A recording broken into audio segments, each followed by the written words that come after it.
आज यहाँ पर हम 36 साइज पर कटोरी ब्लाउज की कटिंग करेंगे और कटोरी को किस हिसाब से निकालते हैं ये भी नए ट्रिक के साथ बताने वाले हैं, तो वीडियो पर बने रहिएगा। Hello everyone, welcome to my YouTube channel Kiran Shiv cutting and stitching.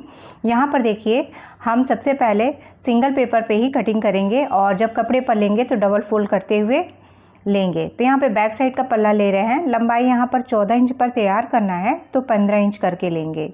जितनी भी लंबाई तैयार करनी होती है तो हमें 1 इंच प्लस करके लेना होता है। स्टैंडर्ड साइज़ में जो होते हैं 36 साइज़ तक आप आराम से 14 इंच तक पर ब्लाउज़ तैयार कर सकते हैं, लेकिन जब इससे ऊपर जाते हैं तो हमें कम से कम 14.5 या 15 इंच तैयार करना चाहिए, तो ब्लाउज़ की जो लेंथ होती है वो अच्छी आती है। अब देखिए, जहाँ पर हमने निशान लगाया था ऊपर, वहाँ से अब हम शोल्डर लाइन को ड्रॉ कर रहे हैं। तो शोल्डर यहाँ पर डीप नेक बनाने वाले हैं तो 5.25 इंच लिए हैं। आप चाहें तो इसे 5.5 पर भी ले लेंगे तो भी आपका परफेक्ट आएगा। बस कटिंग और स्टिचिंग में कुछ तरीके होते हैं उसको अपनाते हुए। अब देखिए, आर्म होल वाली लाइन को ले रहे हैं तो ये ले रहे हैं हम यहाँ पे 5.75 पर। यदि 5.5 तक पर भी आपका आर्म होल आ जाए तो 5.5 लेंगे, और नहीं तो ये 5.75 एकदम परफेक्ट होता है इस साइज में। अब देखिए, चेस्ट लाइन ले रहे हैं तो अब यहाँ पर देखिए, हम चेस्ट ले रहे हैं तो ये है 36 को 4 से डिवाइड किए हैं तो 9 आया है। इसी में हम 1.5 इंच का मार्जिन ऐड कर रहे हैं। यही हमारा कम ज़्यादा करने में यूज़ होता है मार्जिन। अब देखिए, कमर जो है वो 30 इंच है तो उसको भी 4 से डिवाइड कर देंगे तो 7.5 आएगा। 1 इंच की प्लेट डाल देंगे और 1.5 इंच का नीचे भी मार्जिन लेंगे, लाइनों को मिला लेंगे, कटिंग वाली लाइन और स्टिचिंग वाली लाइन। अब देखिए, गले की चौड़ाई जो ले रहे हैं हम यहाँ पे 2.5 इंच ले रहे हैं। आप चाहें तो यहीं पे 2.25 इंच भी ले सकते हैं। गले का डीप यहाँ पे हम रख रहे हैं 10 इंच पर, और बिल्कुल भी यहाँ पर इस ट्रिक के साथ यदि कटिंग करेंगे तो आपके गले जो है बिल्कुल भी गिरने वाले नहीं है। आप अपने मन अनुसार जो भी डिज़ाइन चाहिए गले का बैक में बना सकते हैं। और यहाँ पे आर्म होल की गोलाई जो है वो हम यहाँ पे दे रहे हैं 1.25 इंच तक दे सकते हैं आप। इंची टेप को आर्म होल वाली लाइन पे सीधा रख के एक पॉइंट निकालेंगे आर्म होल की गोलाई को देने के लिए। इस तरीके से हमने गोलाई दे दी है। अब हमें वहाँ ऊपर कंधे के पास जाएंगे और यहाँ पर लगभग 0.25 इंच हमें शोल्डर को डाउन करना है गले की साइड पे। यदि इस तरीके से आप गले को डाउन कर देते हैं तो आपका जो गले का गिरने का जो प्रॉब्लम होता है वो बिल्कुल भी नहीं होगा। अब यहाँ पर जो है हमें टक्स डालना है तो ये आप 4.5 इंच 4 इंच पर डाल सकते हैं दूरी पर। गले के साइड में होना चाहिए, गले के नीचे ये टक्स बिल्कुल भी नहीं आना चाहिए। तो हमने ये टक्स ले ली है 4 इंच पर। अब लंबाई यहाँ पे टक्स की डाल रहे हैं 4.5 इंच की। अब यहाँ पर जब हम स्टिचिंग करेंगे ना तो 1/2 इंच अंदर की ओर से हमें सिलाई मारना होगा। यही चीज़ यहाँ पर हमने दिखाया कि 1/2 इंच बैक साइड पे दबा के सिलाई चलाएंगे तो आपके पीछे से जो है बिल्कुल भी ढीला नहीं आएगा, बराबर आएगा। जब डीप नेक बनाते हैं ना तो हमारा यहाँ साइड में कपड़ा ज़्यादा हो जाता है, चाहे नाप पर ही काटे हों, इसलिए हमें 1/2 इंच अंदर की ओर से सिलाई मारना होता है स्टिचिंग करते समय। तो यहाँ पर कुछ ज़्यादा कंफ्यूज ना हो इसलिए हमने इसी तरीके से कटिंग को बताया है। और डीप से समझने के लिए आप प्लीज़ हमें कमेंट करें। अब देखिए, यहाँ पर हमने इस तरीके से जो भी निशान लगाए थे इसको कट कर दिया है और यहाँ से गले की भी कटिंग कर दे रहे हैं। बैक साइड के पल्ले को फिर से लिए हैं और इस तरीके से सिंगल पेपर पे ही करते हुए रखेंगे और एक सीधी लाइन को पहले ड्रॉ करेंगे। तो यहाँ पर देखिए, हमने इसको कट करके हटा दिया है और अब यहाँ पर हम एक लाइन खींच रहे हैं इस तरीके से। लगभग 1/2 इंच जितना भी हमारा हुकाई के लिए लेना है मार्जिन, तो बस 1/2 इंच के करीब। नीचे से हम ले रहे हैं यहाँ पर 1 इंच, क्योंकि जब बेल्ट जोड़ते हैं तो कपड़ा हमारा कम हो जाता है, इसलिए 1 इंच से 1.25 इंच नीचे एक्स्ट्रा लेना होगा। तो हमने ले लिया है और यहाँ से हुकाई वाला मार्जिन को छोड़ दिए हैं और नीचे से जो हमने 1 इंच लिया था वो भी एक्स्ट्रा छोड़ दिया है। अब यहाँ से जो भी हमारा शोल्डर जो लाइन है वो और गले की जो चौड़ाई है उसका निशान लगा देंगे और आर्म होल की जो गोलाई शेप दे रखा है उसको हम इस तरीके से ड्रॉ कर देंगे। आप चाहें तो इस सारे निशानों को दोबारा से भी लगा सकते हैं, लेकिन यहाँ पर कुछ चेंजिंग करनी है तो इस तरीके से इजी हो जाता है, इसलिए इस तरीके से निशान लगाया। जहाँ तक हमारा चेस्ट लाइन गया है, कमर गई है, वहाँ तक हमने डॉट के निशान लगाए हैं। अब इन लाइनों को हम सीधा कर लेंगे। देखिए इन पॉइंटों को यहाँ से हमने मिला दिया और स्टिचिंग वाली लाइन को भी यहाँ से मिला दे रहे हैं। अब देखिए फिर से एक नए आर्म होल की गोलाई देने के लिए हम यहाँ पर फिर से इसको चौकोर बॉक्स बना रहे हैं। तो इस तरीके से लाइन को सीधा करके चेस्ट वाली लाइन को भी सीधा कर ले रहे हैं। यहाँ पर हमने इस तरीके से निशान को लगा दिया है। अब हमें गले की जो चौड़ाई थी वो हमारी यहाँ पर 2.5 इंच थी, तो हुकाई वाले मार्जिन को छोड़ते हुए उसका निशान लगा दिया है हमने। और यहाँ पर गला जो है आप 6 से 6.5 इंच रख सकते हैं। हमने यहाँ पे गले को रखा है 6 इंच पर। तो यहाँ पर यदि आप 6.5 पर रखना चाहते हैं तो गले को रख सकते हैं। इसका शेप इस तरीके से देने के बाद अब हमें फ्रंट में गोलाई देनी है, तो 1/2 इंच अंदर की ओर एक लाइन को लिए हैं और इस तरीके से तिरछा मिला लिए हैं।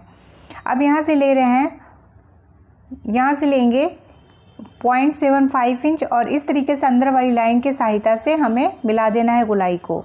तो ये परफेक्ट हमारा गोलाई होता है आर्म होल का, बिल्कुल भी झोल नहीं आएगा इस तरीके से निशान लगाएंगे तो। और देखिए यहाँ से अब हमें देखना है बेल्ट वाली लाइन। तो बेल्ट यहाँ पर हम निकाल लें 36 चेस्ट में 12.5 पे। यहाँ पे 12.5 से लेके आप 12.75 इंच तक इस निशान को ले सकते हैं। और देखिए अब जो निशान हमने लगाया था वहीं से उस निशान को नाप लिए हैं और उससे 1 इंच प्लस करते हुए हुकाई वाले साइड पर 1 इंच प्लस करके ले लिए हैं लाइन को। तो 1 इंच ऊपर आए हैं और जो लाइन बीच में थी वही लाइन साइड में लिए हैं। देखिए इस तरीके से हमारा ये निशान तैयार हो गया है बेल्ट के लिए। आप चाहें तो स्केल की सहायता से भी मिला सकते हैं और इस तरीके से पॉइंट लेके भी। अब यहाँ पर हम जो चेस्ट है कटोरी कैसे निकालेंगे, देखिए बहुत ही सिंपल तरीका बता रहे हैं। फिटिंग वाली लाइन यानी कि 9 तक, जो 36 है हमारा 4 पार्ट 9 आया है उसका हाफ़ किए हैं। तो हाफ़ करने पे हमारा आया है 4.5 यानी कि 4.5 इंच। वो निशान नीचे बेल्ट पे लगाए हैं और उसके बाद उसी में 1.5 इंच प्लस कर लिए। देखिए हमारा कटोरी निकल के आ गया है 6 इंच, क्योंकि 36 साइज़ का जो कटोरी होती है वो लगभग 6 ही इंच की होती है। ये स्टैंडर्ड साइज़ है। तो इस तरीके से आप निकाल सकते हैं। तो हमने यहाँ पर निशान लगाने के बाद वहीं से सीधी एक लाइन ली है और गले में आया है तो वहाँ पर भी हमने 1 इंच ऊपर की एक निशान लगाया और बैक साइड से आर्म होल की गोलाई से 2.5 इंच अंदर एक पॉइंट लिए हैं। इन पॉइंटों को देखिए किस तरीके से मिला रहे हैं और ये कहाँ कट हो रहा है। इस तरीके से ये कट हो जाएगा। अब इसी को हम यहाँ पर राउंड दे के इसका शेप दे देंगे और यहाँ से 1/2 इंच के करीब हमें इस तरीके से यहाँ पर थोड़ा सा शेप दे देंगे ना, तो जो ऊपर कपड़ा थोड़ा सा जमा होता है वो बिल्कुल भी नहीं होगा। ये हम स्टिचिंग करते समय भी सेम मिला के हम कट कर देते हैं। तो अब देखिए हम यहाँ पे कटोरी का जो सेंटर है वो पॉइंट निकाले हैं और 1.5 इंच की एक लाइन खींच लिए हैं। और इन प्लेटों को तो बाद में यूज़ करेंगे क्योंकि यहाँ पर हमें इसमें बढ़ाना होगा। तो अभी पहले कटिंग कर लेते हैं। यहाँ से आर्म होल की जो गोलाई फ्रंट वाली जो दी थी ना उसी को कट करना है।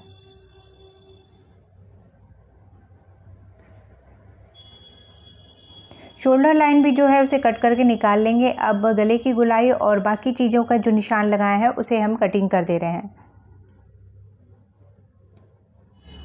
अब यहाँ पर देखिएगा जो हमारी जो बेल्ट है उसे कट कर दिया है और ये जो हमने 1/2 इंच ऊपर लिया था तो इस तरीके से करते हुए तिरछा से कट करके निकाल देंगे।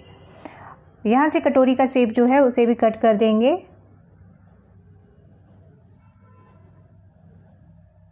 अब हमें कटोरी में बढ़ाना है। यहाँ पर जब हम कपड़े पर लेंगे ना तो कटोरी को इसी तरीके से करते हुए क्रॉस में रखेंगे यानी कि तिरछा रखेंगे, सीधा नहीं रखेंगे। तभी हमारा कटोरी जो होता है वो मतलब खिंचाव वाला होता है, अच्छी फिटिंग आती है उसकी। जिस तरीके का हमारा कटोरी का शेप निकल के आया है उसका पहले हम इसी तरीके से ड्रॉ कर देंगे और फिर इसमें बढ़ाएंगे। तो सबसे पहले इसी तरीके से ड्रॉ कर दे रहे हैं सेम टू सेम।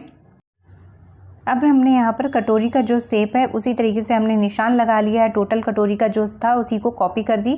अब यहाँ पर देखिए नीचे के साइड पे 1.25 इंच बढ़ाएंगे। यदि आपका काफ़ी हैवी चेस्ट है तो यहाँ पर आप 1.5 इंच बढ़ाएंगे और नहीं तो 1.25 इंच सही है। तो आप इतना ही बढ़ाएं यदि नॉर्मल है आपका। तो दोनों साइड 1.25 इंच बढ़ाए हैं। और यहाँ से अब देखिए यहाँ पर फोल्ड करके एक इसका सेंटर निकाल लेंगे। तो इस तरीके से बराबर से रख के एक पॉइंट यहाँ नीचे की ओर लगा दिए हैं। ऊपर की ओर 1.5 इंच पर एक सीधी लाइन को ड्रॉ कर लेंगे और नीचे भी 1.5 इंच जाएंगे यानी कि टोटल 3 इंच की ये प्लेट पड़ जाएगी। इस तरीके से करते हुए हमें नीचे की ओर इसको मिला देना है। साइड में जाएंगे और यहाँ पर भी हमें इस तरीके से करते हुए इसको मिला देना है। ऊपर की ओर जाएंगे मतलब साइड वाले हिस्से में, तो वहाँ पे लगभग 1/2 इंच इस तरीके से गोलाई करके और इस तरीके से कर्व दे देना है। देखिए इस तरीके से करते हुए हमने यहाँ पे इसको एक्स्ट्रा बढ़ा लिया है। इस तरीके से करते हुए कटोरी को बढ़ाएंगे और ध्यान दीजिएगा, यदि आपका काफ़ी हैवी 36 साइज में चेस्ट है, यानी कि उभरा हुआ हिस्सा काफ़ी ज़्यादा है, तो आप हमेशा 1.5 इंच लें, जो हमने 1.25 इंच लिया। अब देखिए इस तरीके से करते हुए 1.25 इंच की जो निशान लगाया था उसको बीच में हम यहाँ पर प्लेट के लिए निशान लगा दे रहे हैं। अब ये जो प्लेटों के निशान लगा दिए थे, अब इसके बाद यहाँ पे कटिंग कर देंगे। तो ये हमारी जो बढ़ी हुई चोली है, कटोरी साइज़ है, तो उसकी कटिंग कर ले रहे हैं। जो बाहर वाले निशान लगाए थे वहीं से इसकी कटिंग करनी है। अब देखिए साइड वाला पल्ला हमारा वही रहेगा, लेकिन बीच की चोली जो है हमने बढ़ा ली है और बेल्ट भी ऐसे ही रहेगा। अब यहाँ पर हम इसकी स्लीव्स की कटिंग करेंगे। तो ये देखिए हमारी परफेक्ट कटोरी किस तरीके से कट कर तैयार हुई है। और स्लीव्स के लिए हम बैक साइड का पल्ला ले रहे हैं और इसको देखिए ऊपर से 1/2 इंच छोड़ते हुए इंची टेप को साइड से इस तरीके से घुमाते जाएंगे। तो ये घुमाने पे हमारा आ रहा है 9.5 इंच, एक लाइन ज़्यादा ही है, तो ये 9.5 इंच है। इसमें हम 0.75 इंच कम कर देंगे। यदि आपको बिल्कुल परफेक्ट तरीके से स्लीव्स की कटिंग करनी है तो ऐसे ही कर सकते हैं।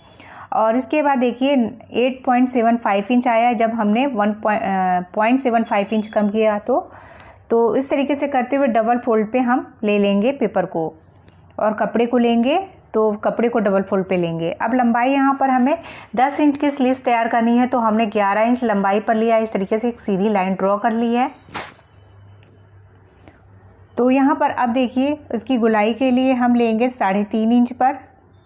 इस निशान को आप 3.75 इंच भी ले सकते हैं। यदि आपको ज़्यादा गुलाई की ज़रूरत हो और कपड़ा आपके पास कम हो तो आप इसमें एडजस्ट कर सकते हैं। हमने लिया है 3.5 इंच। 1.5 इंच अंदर की ओर एक लाइन खींची है, वन साइड की ओर आए हैं, 2.25 इंच की एक पॉइंट लगाए हैं और इस तरीके से गुलाई दे रहे हैं।